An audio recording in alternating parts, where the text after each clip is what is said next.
నాకు ఈ విషయం ముందే తెలిసి ఉంటే నా వెయిట్ లాస్ జర్నీ కూడా చాలా బ్యూటిఫుల్ గా ఉండేదేమో. నేను చేసిన మిస్టేక్ లో ఫస్ట్ మిస్టేక్ వచ్చేసి మీల్ స్కిప్ చేసేదాన్ని. మీల్ స్కిప్ చేయడం వల్ల బాగానే ఉంటుంది, బట్ మీరు కూడా గుర్తుపెట్టుకోండి 5 days తర్వాత కంప్లీట్ బింజ్ ఈటింగ్ అయిపోతుంది. ఎక్కువ ఫుడ్ మనం తెలియకుండానే తినేస్తూ ఉంటాం. సెకండ్ మిస్టేక్, జిమ్ కి వెళ్ళేదాన్ని బట్ ఓన్లీ కార్డియో చేసేదాన్ని అనమాట, ఏ వర్కౌట్స్ చేసేదాన్ని కాదు.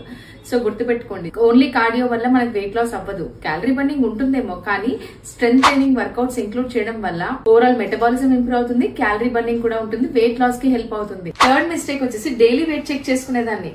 ఒక రోజులో నాకు 2 kgs తగ్గుతుందా, ఒక రోజులో 3 kgs తగ్గుతుందా అని చెప్పేసి డైలీ వెయిట్ చెక్ చేసుకోవడం వల్ల డిమోటివేట్ అయిపోయేదాన్ని, అలాగే వెయిట్ లాస్ అన్ని కూడా కంప్లీట్ గా డిస్టర్బ్ అయిపోయేది. ఫోర్త్ మిస్టేక్ వచ్చేసి ఈ ఇష్టమైన ఫుడ్స్ అంతా అవాయిడ్ చేసేసి 8th డే 9th డే తర్వాత ఆ ఫుడ్స్ ఎక్కువ వాల్యూమ్ లో తీసుకునేదాన్ని అనమాట. ఒకటే గుర్తుపెట్టుకోండి, ఫైనల్ కంక్లూజన్ ఏంటి అంటే క్యాలరీ డెఫిసిట్ లో ఉండాలి, బట్ బ్యాలెన్స్డ్ మీల్స్ ఇంక్లూడ్ చేయాలి, కార్డియో బదులుగా వర్కౌట్స్ చేయాలి. ఎట్ ద సేమ్ టైం మనకి ఇష్టం ఉన్న ఫుడ్ అవాయిడ్ చేయకుండా కొంచెమైనా తీసుకోవచ్చు, మన టేస్ట్ బట్ సాటిస్ఫై అయితే సరిపోతుంది. ఇలాంటి మిస్టేక్స్ మీరు కూడా చేయకండి. ఇంకేమైనా డౌట్స్ ఉంటే కమెంట్ సెక్షన్ లో మెన్షన్ చేయండి. And follow me for daily health tips. Thank you.